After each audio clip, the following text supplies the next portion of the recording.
Traveling doctor named Samuel Cartwright arrives in Burke County, Georgia, to treat an outbreak of fever on the Weston plantation. He's exhausted from the journey, his medical bag heavy with quinine and laudanum, expecting another routine case of malaria sweeping through slave quarters. But when he walks into the first cabin, he stops dead in his tracks. A mother sits holding her infant daughter. The child is maybe 6 months old, and her eyes are the most extraordinary shade of violet he's ever seen. Not blue, not gray, violet like crushed amethyst, like twilight. Dr. Cartwright has been practicing medicine for 23 years. He's seen every variation of human eye color imaginable. But this is different. He treats the fever, he moves to the next cabin. Another child, maybe 3 years old, same violet eyes. Next cabin, a boy 7 years old, violet eyes. Next cabin, twin girls 10 years old, both with violet eyes. By the end of the day, Dr. Cartwright has examined 42 children across 3 neighboring plantations: the Weston Plantation, the Blackthorn Estate, and the Riverside Plantation. 37 of them have the exact same shade of violet eyes. Dr. Cartwright is a man of science. He doesn't believe in curses or supernatural phenomena, but he also knows that what he's seeing is statistically impossible. Eye color is inherited. For this many children, across 3 different plantations, separated by miles of Georgia countryside, to share this exact same rare trait, there's only one explanation. They all share the same father. And when Dr. Cartwright asks the mothers, carefully, quietly, in whispers, every single one of them says the same thing. The overseer, the silent one, he came in the night. But here's what makes this story truly horrifying. There is no overseer, not officially, not in any plantation records, not in any county documents. For 12 years, from 1835 to 1847, a man moved through Burke County like a ghost. He worked on multiple plantations. He had authority over enslaved people. He could enter any cabin at any time. But he had no name, no background, no paper trail. And when Dr. Cartwright tried to find him, to report what was happening, he discovered something that would haunt him for the rest of his life. The man didn't exist. At least, not in any way that mattered to white society. This is the story of the silent overseer, the ghost of Burke County, the man who left behind a legacy written in violet eyes and buried secrets. This is the story of how an entire system conspired to protect a monster, and how the evidence of his crimes was hidden in plain sight for over a decade. Part 1. The Doctor's Discovery. Dr. Samuel Cartwright wasn't supposed to be in Burke County at all. He was based in Augusta, 40 miles north, where he maintained a respectable practice treating wealthy families and their household staff. But in September 1847, he received an urgent message from a plantation owner named Harrison Weston. Fever had broken out among the enslaved population. 3 people had already died. Weston was desperate. The journey to Burke County took Cartwright 2 days by horse and wagon. The roads were poor, the weather miserable. By the time he arrived at the Weston plantation on September 12th, he was irritable and exhausted. Weston met him at the main house, a grand Greek Revival structure with white columns and manicured gardens. The contrast between the plantation house and the slave quarters was stark. Always was. "Thank God you're here, doctor. The fever's spreading. We've lost 3 already and I can't afford to lose more, not with harvest coming." Notice the language. Not "I'm worried about my people" or "I'm concerned for their well-being." Just the cold calculation of property loss. Cartwright had heard it 1,000 times before. He'd stopped being shocked by it.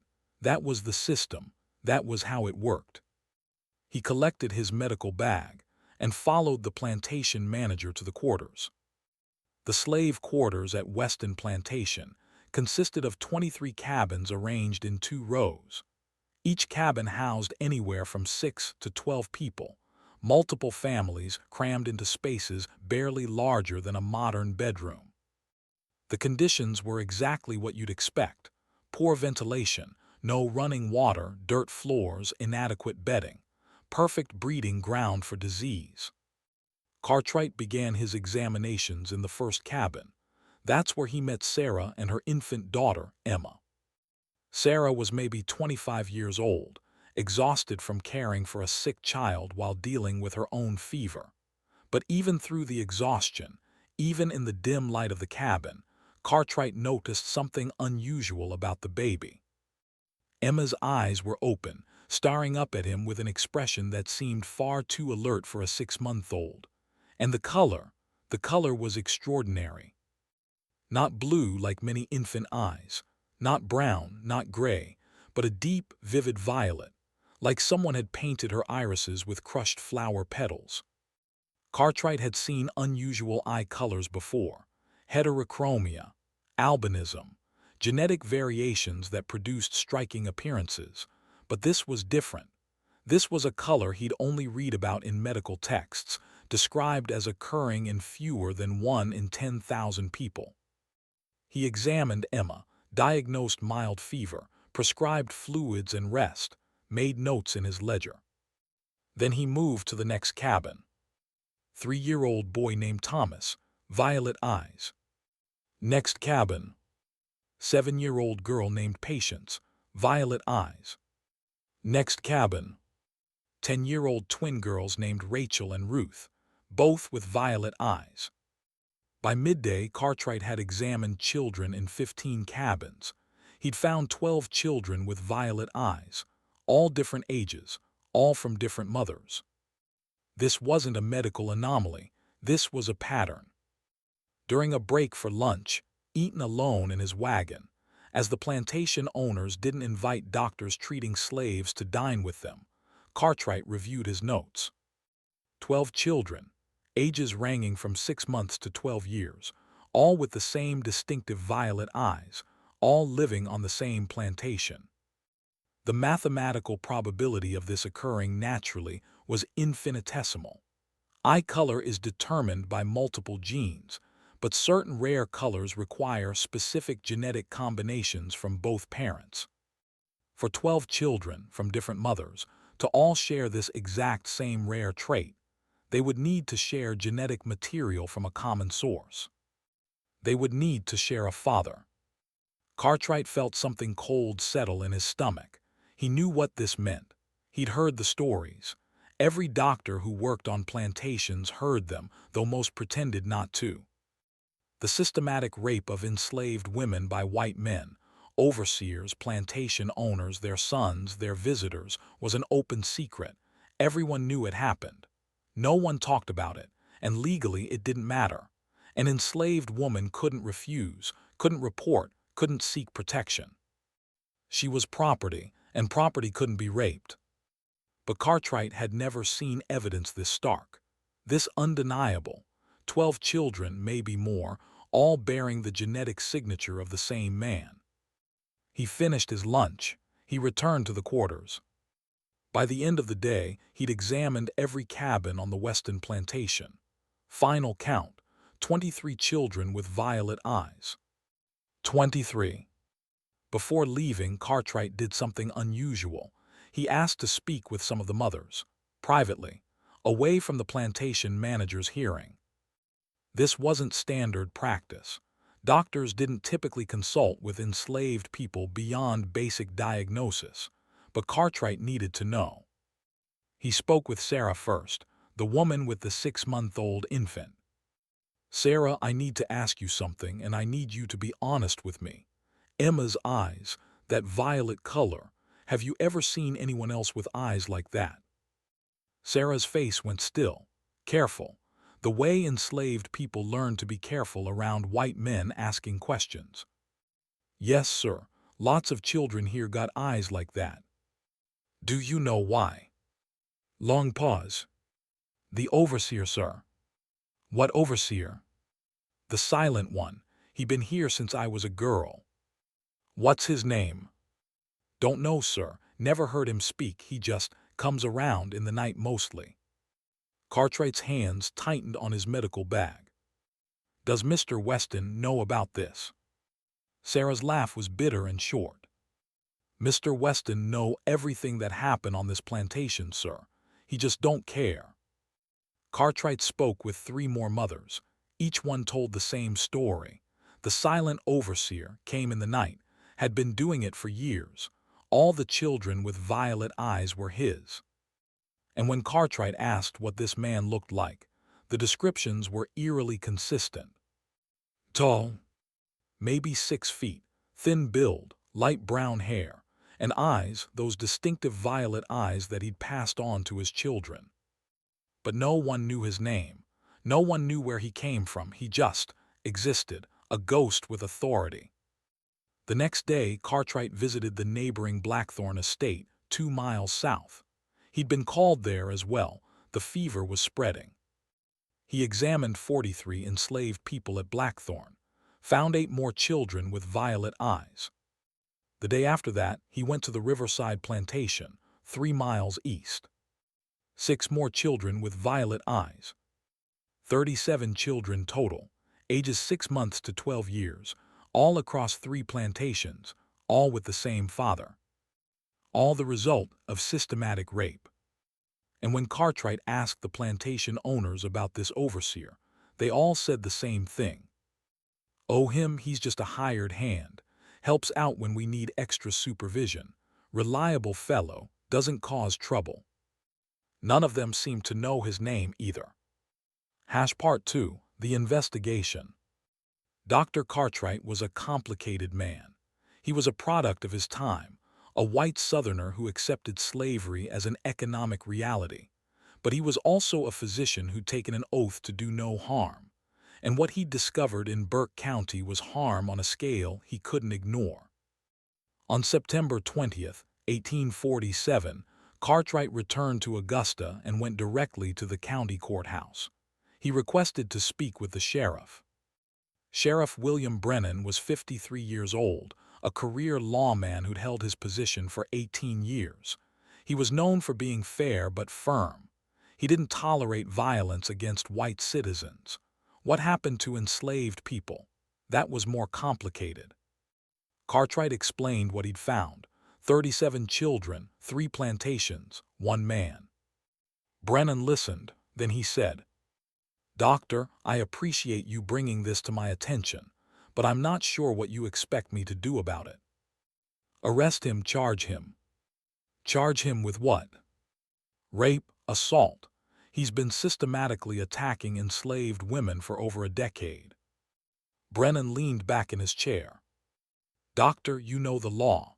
An enslaved woman can't legally refuse her master or anyone her master gives authority to. There's no crime here. He's not their master. He's an overseer. That gives him authority. Is he registered as an overseer?" This was the right question, and Brennan didn't have an answer. In Georgia in 1847, overseers were supposed to be registered with the county. It was a relatively new requirement, put in place to track who had authority over enslaved populations. The law was designed to prevent exactly the kind of abuse Cartwright was describing. Brennan pulled out the county registry. He ran his finger down the list of registered overseers in Burke County. Weston Plantation, 2 registered overseers.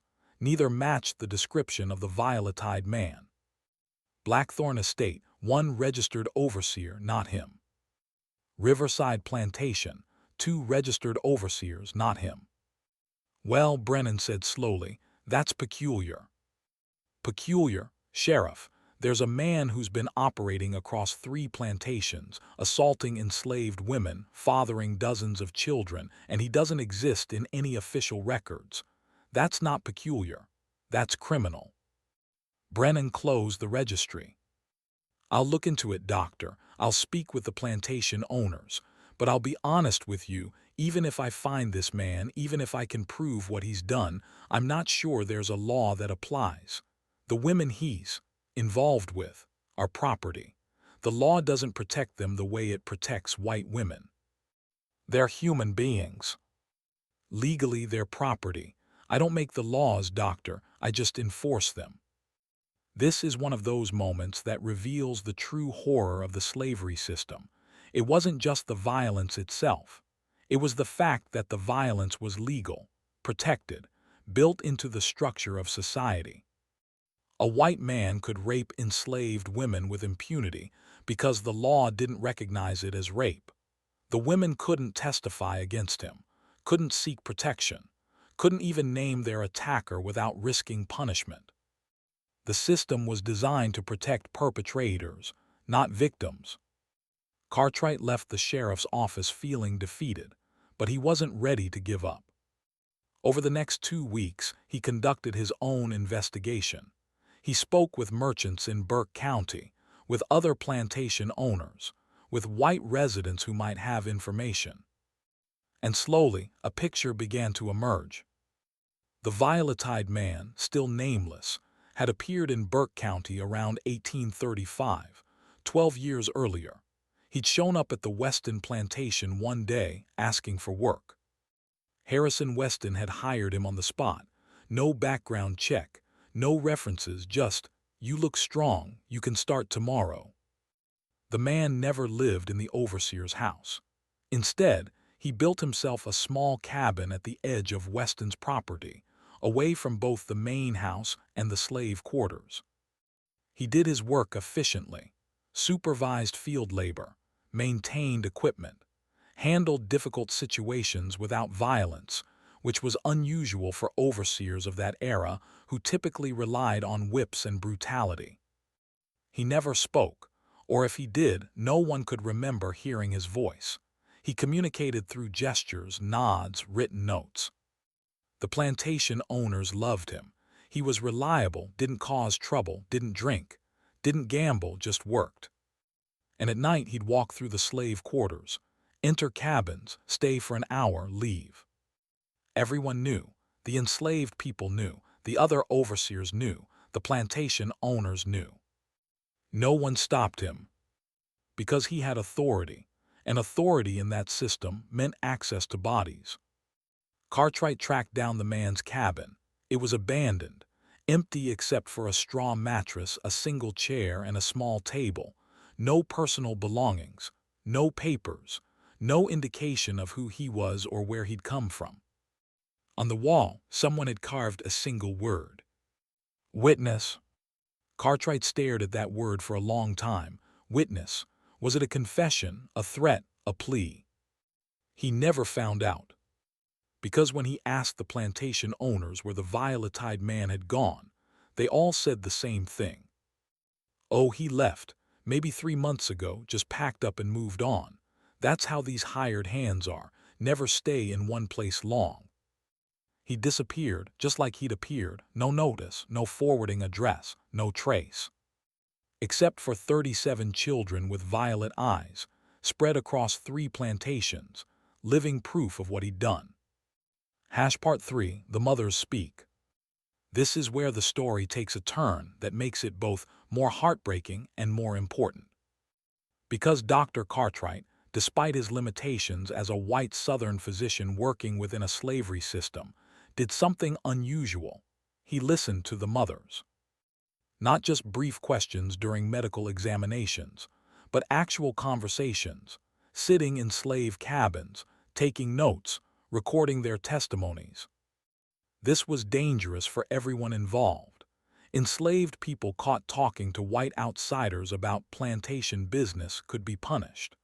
Cartwright himself risked being banned from working on plantations if he was seen as troublesome. But he did it anyway. Over the course of 3 months, from September to December 1847, Cartwright interviewed 23 mothers whose children had violet eyes.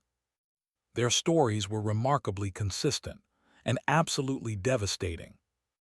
Sarah, the woman with the 6-month-old infant, was the first to tell her full story.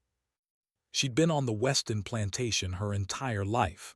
Born there in 1822, her mother had been a field hand. Her father, she never knew her father. That was common. When Sarah was 14, the violet-eyed man arrived. She remembered him building his cabin, remembered the other overseers joking about how quiet he was. Silent as a grave, they'd say. She was 16 when he first came to her cabin. It was late, maybe midnight.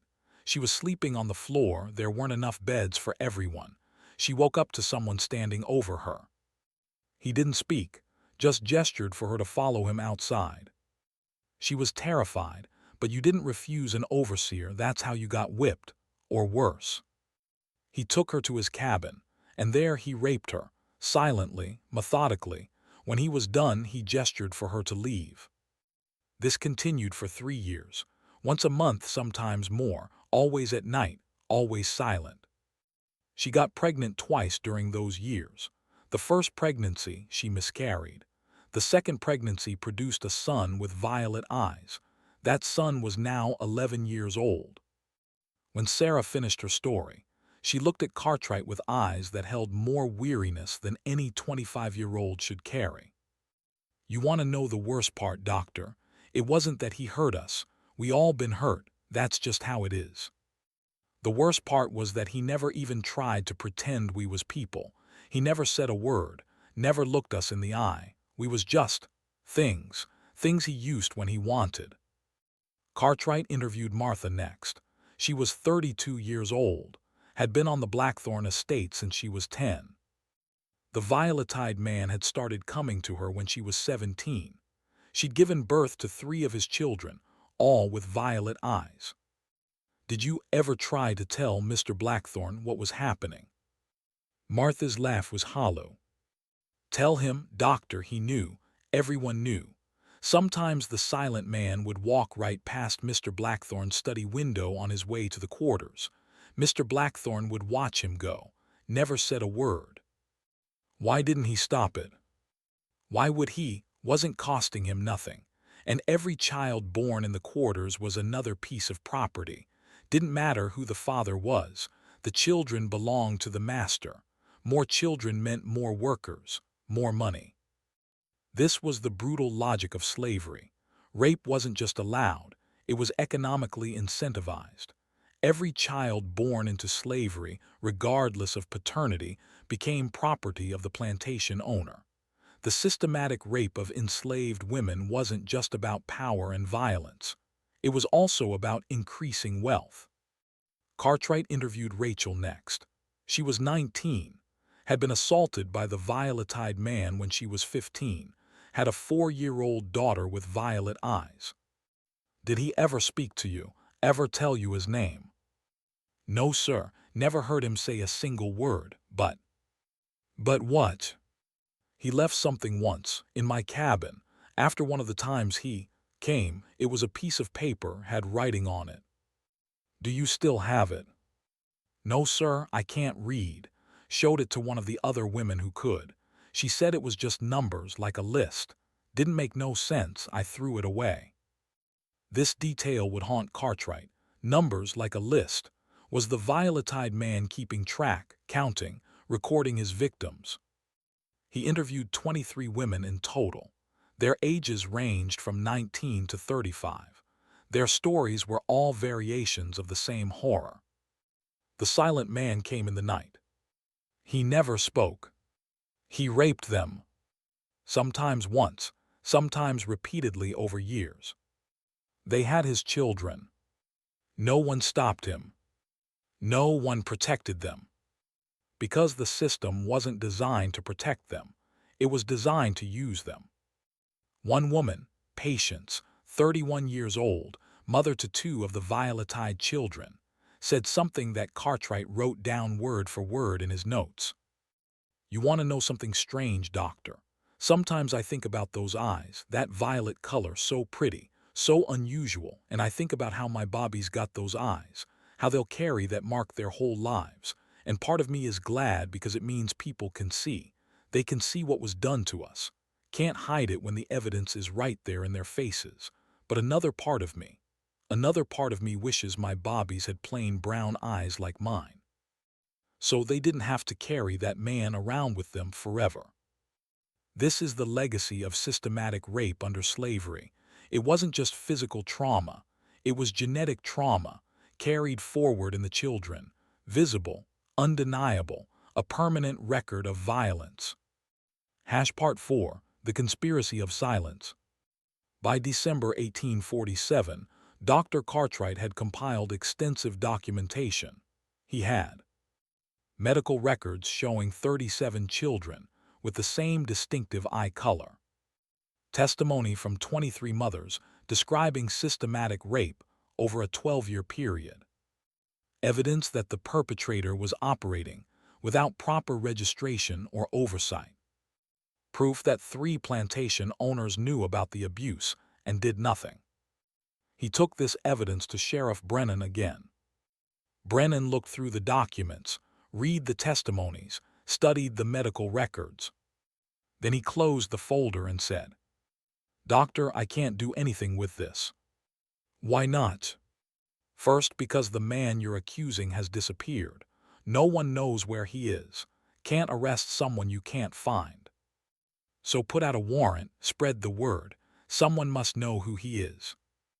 "Based on what description? Tall man with violet eyes who doesn't talk. Do you know how many men fit that description? And even if I found him, what would I charge him with? The testimony comes from enslaved women. They can't testify in court against a white man. That's the law." "So you're saying he can't be prosecuted?" "I'm saying the system doesn't allow for it. Even if everything you're alleging is true, and I'm not saying it isn't, there's no legal mechanism to address it. The women he assaulted were property. Property can't be raped. That's not my opinion, doctor. That's the law." Cartwright felt something break inside him, because Brennan wasn't being cruel or dismissive.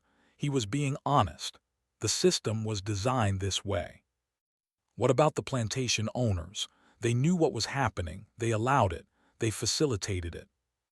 They allowed one of their employees to engage with their property. Again, doctor, that's not a crime. It might be morally objectionable to you, but it's not illegal. So nothing happens. He gets away with it." "He's already gotten away with it. He's been getting away with it for 12 years.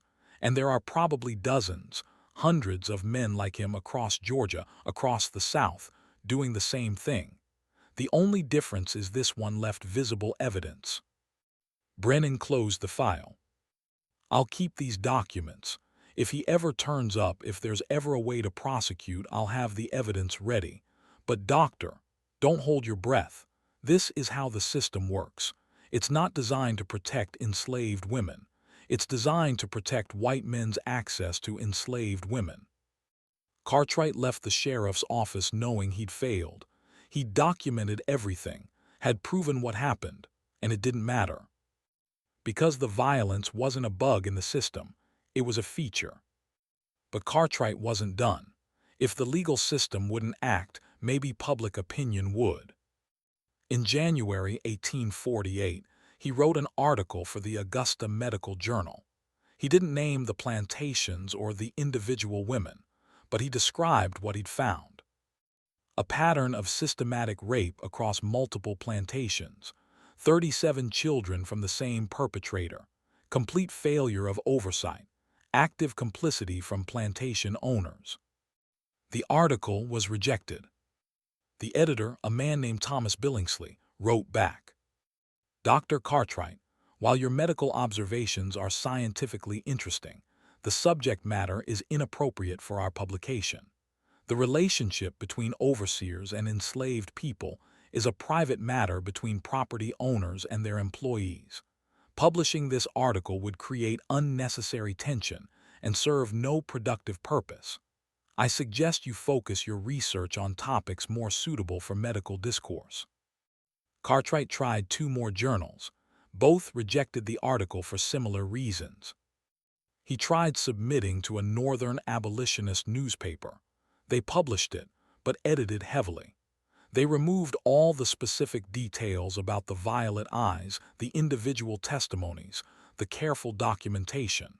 Instead, they turned it into generic anti-slavery propaganda. The story Cartwright had tried so hard to tell, the specific story of these specific women and their specific suffering, was lost. By March 1848, Cartwright had given up.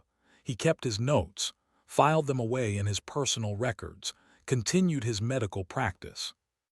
And the violet-eyed man disappeared into history, unpunished and unnamed.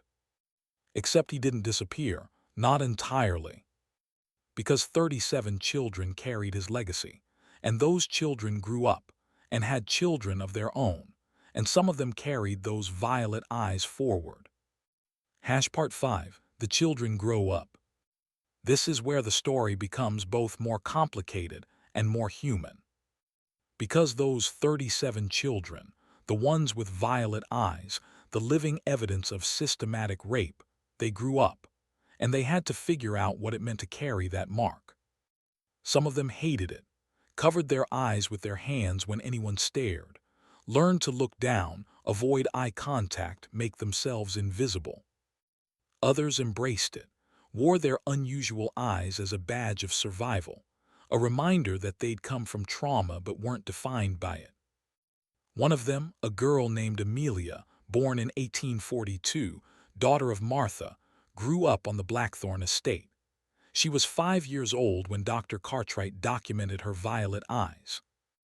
Amelia was sold when she was 14, separated from her mother and sent to a plantation in South Carolina.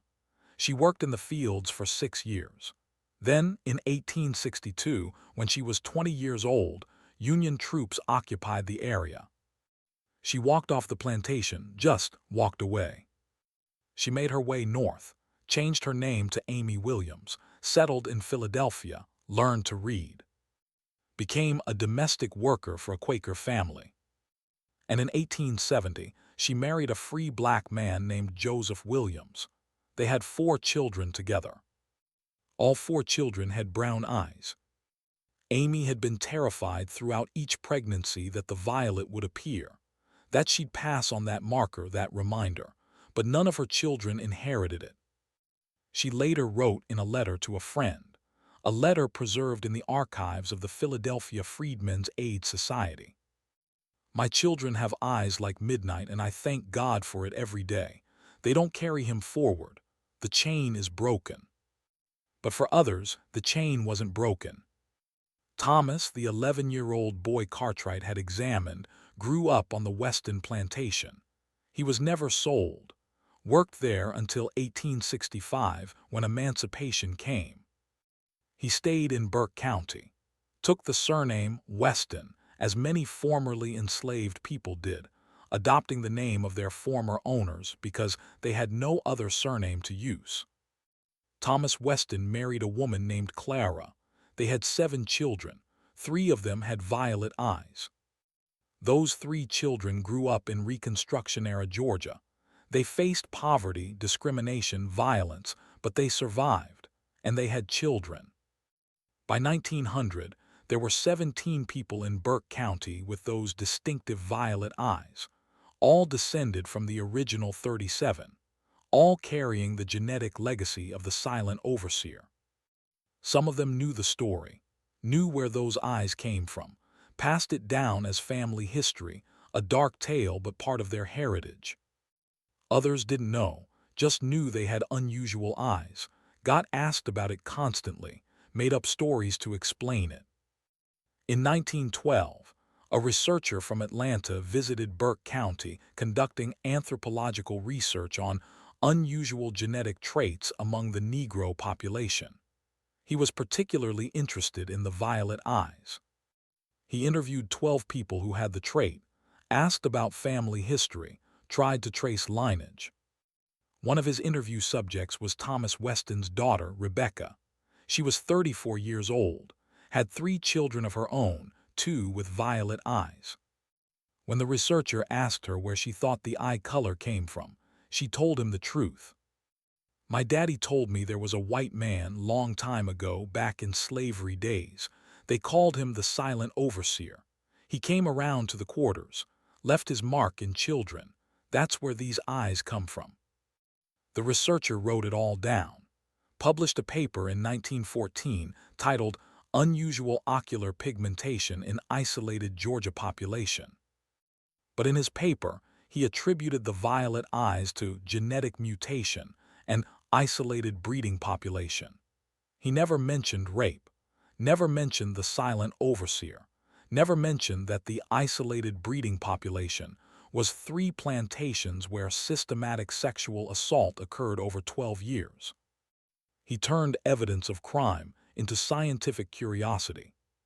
Hash Part 6. The Search for Identity. In 1937, 90 years after Dr. Cartwright's initial discovery, a journalist named Margaret Anderson was researching a book about slavery in Georgia. She was interviewing elderly, formerly enslaved people as part of the Federal Writers Project. In Burke County, she met an 87-year-old woman named Patience Brown. Patience was one of the original children Cartwright had documented. She'd been 7 years old when the doctor examined her violet eyes. Margaret Anderson noticed the eye color immediately, asked about it. And Patience, who was near the end of her life and had nothing left to lose, told her everything. She told her about the silent overseer, about what he'd done to her mother, about growing up knowing that her unusual eyes were evidence of rape. She told her about the other children, about how they'd tried to find pride in something that came from violence, about how some of them had succeeded and others had been broken by it. And then she told Margaret something that changed everything. "I know who he was. Took me 60 years to figure it out, but I know." Margaret Anderson leaned forward. "Who was he?" "His name was Jacob Winters. He was from Virginia. He came south in 1835 after his family died of fever. He had a condition, couldn't talk, born that way, mute. That's why everyone called him the Silent Man. Wasn't that he chose not to talk, he couldn't." "How do you know this?" "Found his grave, about 20 miles from here in a colored cemetery, has his name on it. Jacob Winters, born 1810, died 1851, and right there on the stone it says, 'The Silent Man.'" Margaret Anderson spent the next week searching.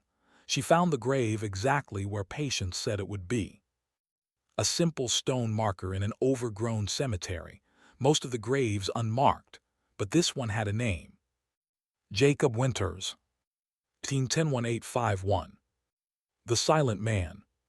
God witness all. Margaret Anderson stood there staring at those words. God witness all. The same word carved in Jacob Winters' abandoned cabin. Witness. Was it a confession, a justification, a prayer for forgiveness? She'd never know. But she did know this. Jacob Winters hadn't disappeared in 1847 like everyone thought. He'd stayed in the area, died 4 years later, was buried in a colored cemetery, suggesting he'd been living among the black community. Why would he stay near the place where he'd committed so much violence? Margaret Anderson found one possible answer in the records of a small church near the cemetery. In 1849, 2 years before his death, Jacob Winters had donated a substantial sum of money to the church with specific instructions. The money was to be used to purchase freedom for enslaved people. Over the next 2 years, that money freed 6 people, all of them women, all of them from the plantations where Winters had worked. Margaret Anderson cross-referenced names. 3 of the freed women were mothers of Winters' children, mothers he'd raped. Was this guilt, attempted atonement, some twisted form of conscience? The historical record doesn't provide answers, just evidence. Jacob Winters committed systematic rape for 12 years. Then he spent his final years trying to free some of his victims. It doesn't absolve him. It doesn't make anything right. But it adds a layer of complexity to a story that would be easier if it were purely evil. Because real history is messy. People are complicated. Someone can be both a monster and a man capable of guilt. Hash Part 7. The legacy continues. By the 1950s, there were 43 people in Burke County with violet eyes descended from Jacob Winters. Some of them knew the family history. Most didn't. In 1963, a young woman named Violet Thompson, yes, Her parents named her Violet because of her eye color, was 22 years old and pregnant with her first child. Violet was the great-great-granddaughter of one of the original 37 children. She'd grown up hearing stories about the silent man and where the unusual eye color came from. She was terrified throughout her pregnancy, terrified that her child would have violet eyes, that she'd pass on that genetic marker, that living reminder of ancestral trauma. Her daughter was born in February 1964. The baby had brown eyes. Violet cried with relief. But then something unexpected happened. When the baby was 6 months old, her eyes started changing color, shifting from brown to gray to a pale violet. By her first birthday, the baby had those distinctive violet eyes. Violet Thompson felt a complex mix of emotions: grief that the legacy continued, anger that she couldn't break the chain, but also, and this surprised her, a strange sort of pride, because those eyes were part of her family's story, part of their survival. She named her daughter Grace, and when Grace grew old enough to ask about her unusual eyes, Violet told her the truth. Not a sanitized version, not a comfortable story. The whole truth, where those eyes came from, what they represented, and why they mattered. Grace grew up understanding that she carried history in her DNA, that her unusual eyes were evidence of violence, but also evidence of survival. Her ancestors had endured, had persisted, had built lives and families despite everything the system tried to do to them. In 1989, Grace Thompson Williams was 25 years old. She was a graduate student at the University of Georgia, studying African American history, and she decided to research her own family. She found Dr. Cartwright's notes. They'd been donated to the Georgia Historical Society after Cartwright's death in 1889, filed away in boxes labeled Medical Records, Burke County, 1847-1848. No one had looked at them in over a century. Grace spent 6 months going through those documents, reading the testimonies of women who'd been her ancestors, seeing the detailed medical records, the descriptions, the evidence. And then she did something extraordinary. She tracked down other descendants. Using genealogical records, church documents, family stories, and DNA testing, Grace identified 127 living descendants of the original 37 children. They were scattered across the United States: Georgia, South Carolina, Florida, New York, California, Illinois. Some had violet eyes, most didn't, but they all shared DNA from Jacob Winters. In 1992, Grace organized a reunion. She rented a community center in Burke County, not far from where the original 3 plantations had been. Sent out invitations. Didn't know if anyone would come. 83 people showed up. Some of them knew the family history, had grown up with stories about the silent overseer. Others had no idea, just knew they had an invitation to meet distant relatives. Grace stood in front of this room full of descendants and told them the story. The whole story: Dr. Cartwright's discovery, the systematic rape, the complicity of the system, Jacob Winters' later attempts at atonement, the generations of survival. When she finished, the room was silent. Then an elderly man in the back, Robert Weston, 78 years old, great-grandson of Thomas Weston, stood up. "I always wondered why we had these eyes," he said. His eyes were pale violet, faded with age. "My grandmother told me it was special, that we were special. Didn't know where it came from. Now I do." He paused. "I don't know how to feel about this.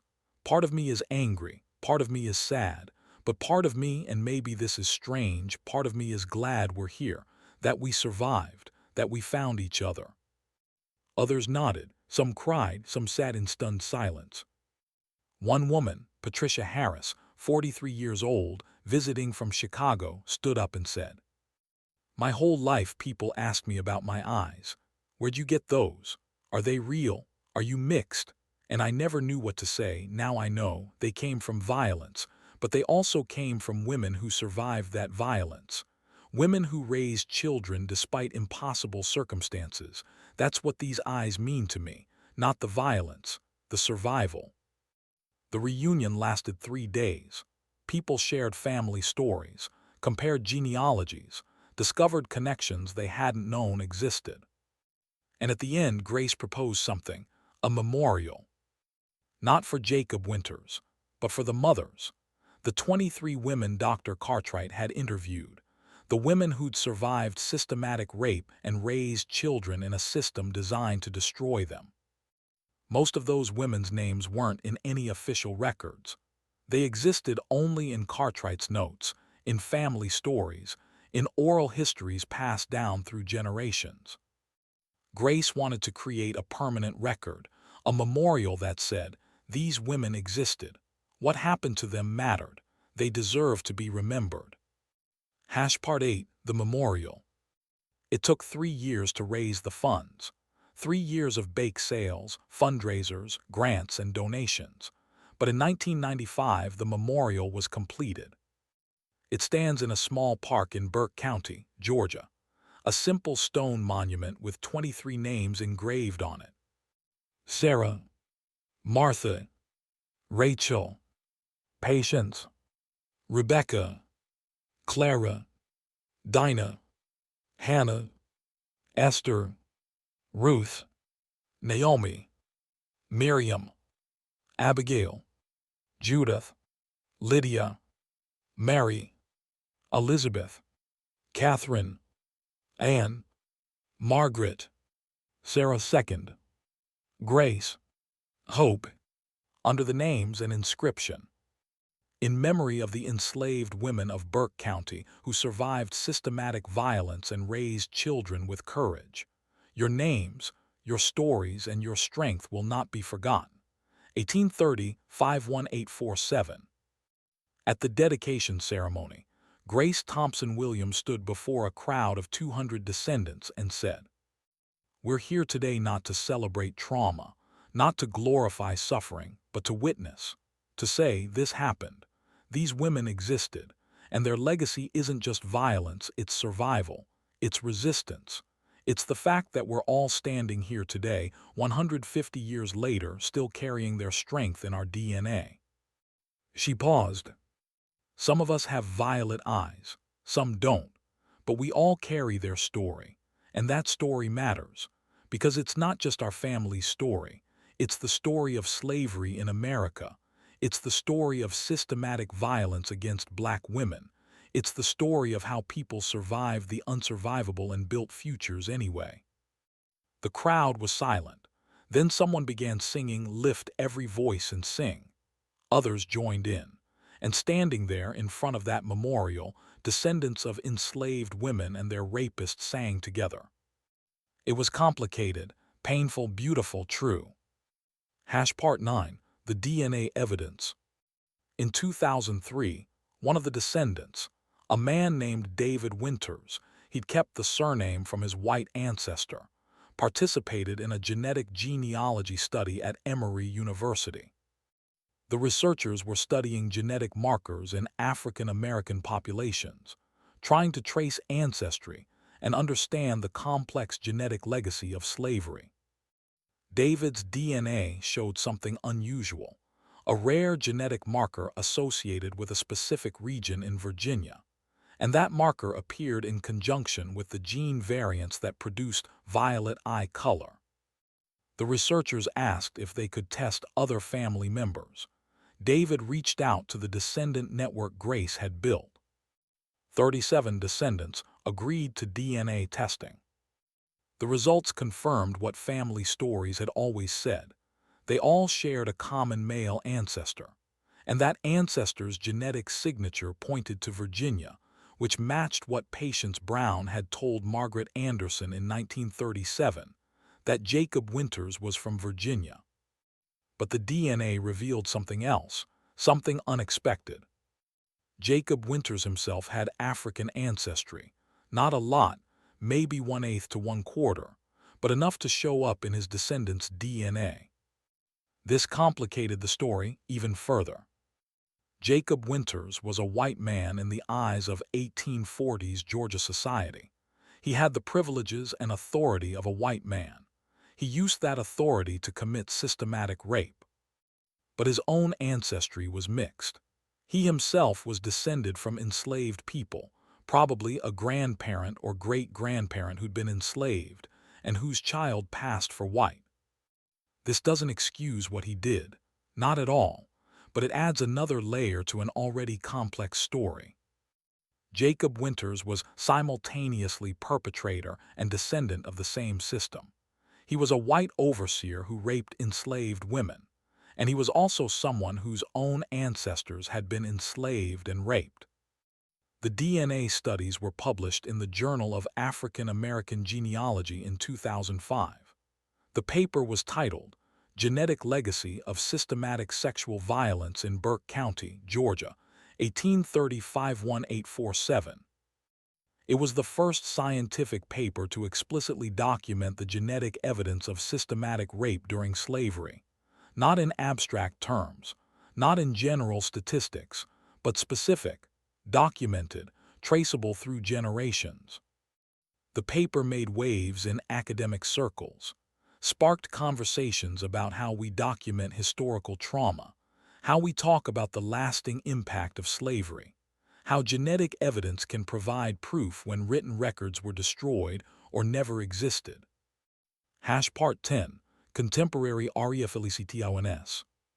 Today, in 2026, there are over 400 known descendants of the original 37 children.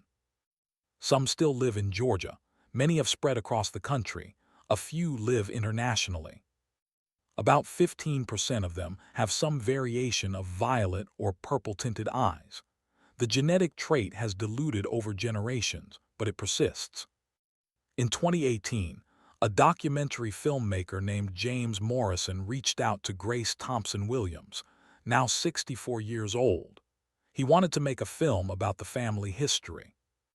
Grace was hesitant. This was her family's trauma, their story, not entertainment. But Morrison convinced her by showing her his approach. Let the descendants tell the story themselves. No dramatic reenactments, no exploitation, just oral histories, testimonies, reflections on what it means to carry this legacy. The documentary, titled Violet Eyes, A Legacy of Survival, premiered at the Sundance Film Festival in 2020. It featured interviews with 43 descendants, ranging in age from 18 to 92. One of the most powerful moments came from a young woman named Amara Jackson, 23 years old, a medical student at Howard University. She has violet eyes. In the documentary, she says, "When I was little, I hated my eyes. Kids would stare, ask rude questions, call me weird. I wanted brown eyes like everyone else. But when I learned the history, when I understood where these eyes came from, something shifted. I realized I carry evidence. Evidence of violence, yes, but also evidence that violence doesn't get the last word. My ancestors survived. They built families, they created futures, and I'm here because of them. These eyes aren't a curse. They're a testament." Another powerful moment came from an elderly man named Thomas Brown, 89 years old, who doesn't have violet eyes but whose grandmother did. He says, "People want simple stories. They want pure victims and pure villains. But history's not simple. My great-great-grandmother was raped. That's true, that's documented. And the man who raped her later used his money to buy freedom for some of his victims. Does that make him less of a rapist? Does it make him purely evil? Also no. He was a man who did monstrous things and then maybe at the end felt guilty about it. That's complicated. That's human. And we have to sit with that complication if we want to understand history honestly." The documentary sparked national conversation about the lasting legacy of slavery, about genetic trauma, about how we memorialize complicated histories. It also sparked reunion among descendants who hadn't known about each other. The Descendants Network grew from 127 people in 1992 to over 400 today. They have annual gatherings now, share family stories, support each other, create community from shared history. In 2022, they established a scholarship fund for descendants pursuing education. It's called the Violet Legacy Scholarship. Every year, it provides funding for 5 students. The scholarship application asks, what does it mean to you to carry this history? How will you honor the survival of your ancestors?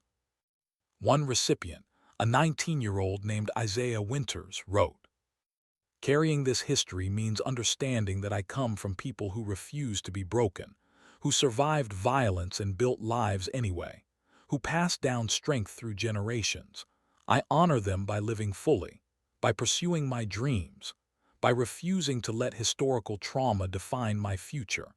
My ancestors survived so I could thrive. That's what this legacy means to me. Epilogue, why this story matters. We've reached the end of this 90-minute journey through one of the most documented but least known cases of systematic rape during American slavery. You might be wondering, why does this story matter? Why spend 90 minutes on one case in one county in Georgia? Here's why. First, because it happened. The systematic rape of enslaved women wasn't rare. It wasn't an exception. It was built into the structure of slavery. Historians estimate that by the end of slavery, 75% or more of enslaved people in the United States had white ancestry. That ancestry came from rape. But we rarely talk about it specifically. We mention it in abstract terms. Sexual violence was common during slavery. Enslaved women were vulnerable to assault. Abstract language protects us from the reality. It lets us file it away as historical fact without confronting what it actually meant.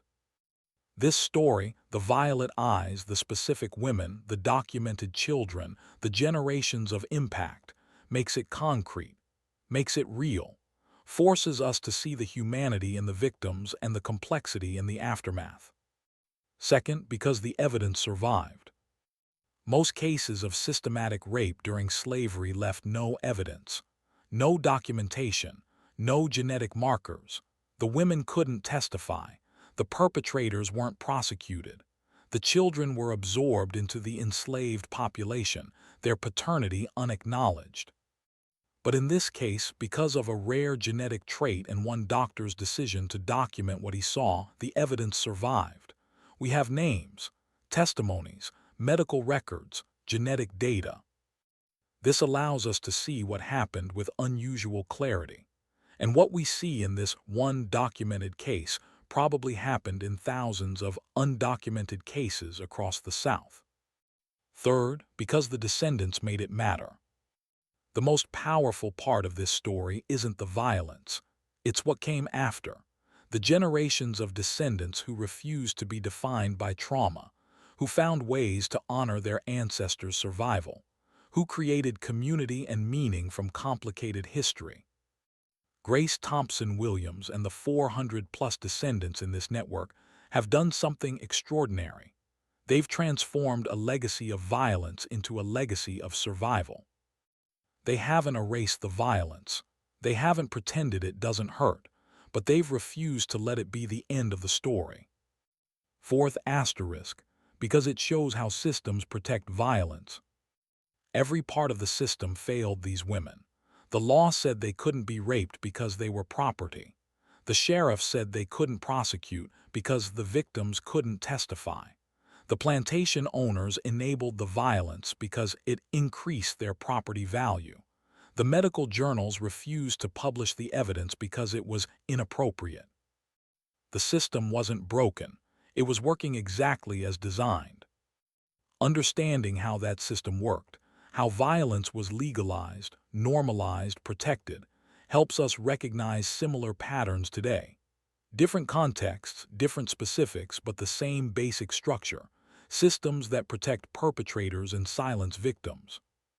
Fifth, because memory matters. For 150 years, this story existed primarily in family oral histories, passed down mother to daughter, grandmother to grandchild. It wasn't in textbooks, wasn't taught in schools, wasn't part of official history. But it was remembered, and that memory preserved through generations, finally documented, now memorialized, is a form of resistance. It says, what happened to us mattered. Our ancestors' lives mattered. The violence doesn't get to be erased or forgotten or reduced to statistics. Memory is power. Final thoughts. In 2024, I visited the memorial in Burke County, Georgia, the simple stone monument with 23 names. It was a quiet weekday afternoon. No one else there. Just me and this memorial to women who died more than 150 years ago. I stood there thinking about those women. Sarah with her 6-month-old infant, Martha with her 3 children, Rachel, Patience, Rebecca. 23 women whose names we know only because one doctor decided to write them down. I thought about the 37 children, growing up with violet eyes, carrying visible evidence of their father's crimes, some hiding it, some embracing it, all having to figure out what it meant. I thought about the 400-plus descendants, living across the country, some with violet eyes, most without, all carrying this story in their DNA and their family histories. And I thought about Jacob Winters, the silent overseer, the man who committed systematic rape for 12 years and then maybe, just maybe, felt guilty about it at the end. History wants us to make people into symbols, pure victims or pure villains, but real people are messier than that.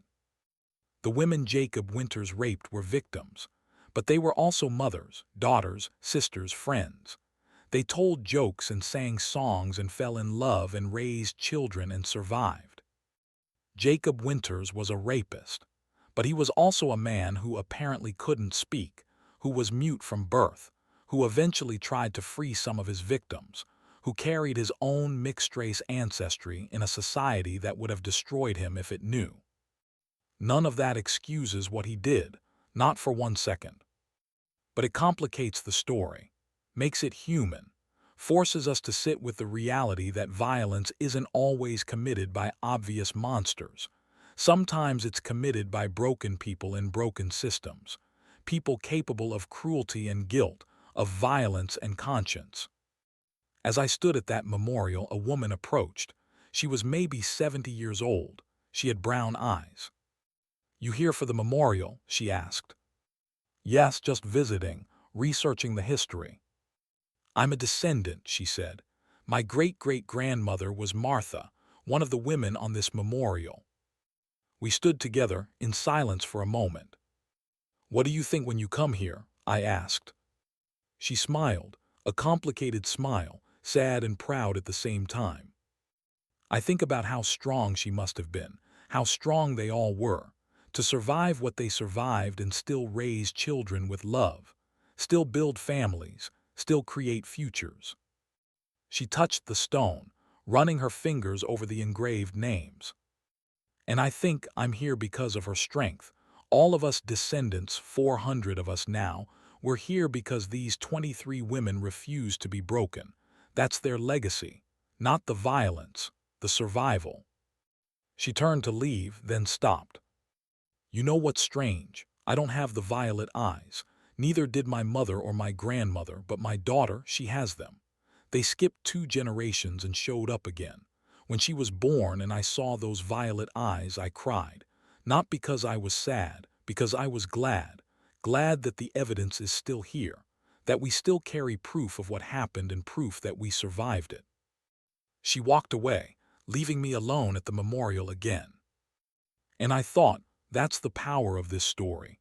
Not just that it happened, but that the descendants have transformed it, have taken evidence of violence and made it into evidence of survival.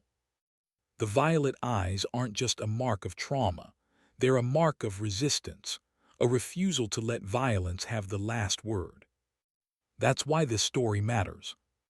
Because it shows us that even when systems fail, even when justice doesn't come, even when violence is legal and documented and undeniable, survival is possible.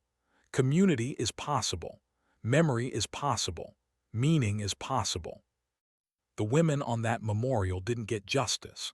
They lived and died under a system designed to destroy them. But they survived. They raised children. They passed down stories. They created a legacy that extends through 180 plus years and 400 plus descendants. And that's its own form of resistance. That's its own form of justice.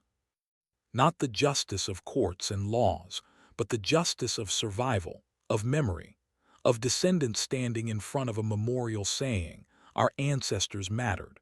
What happened to them matters. And we honor them by living, by thriving, by refusing to be defined by their trauma." The violet eyes are still here, still being passed down, still visible.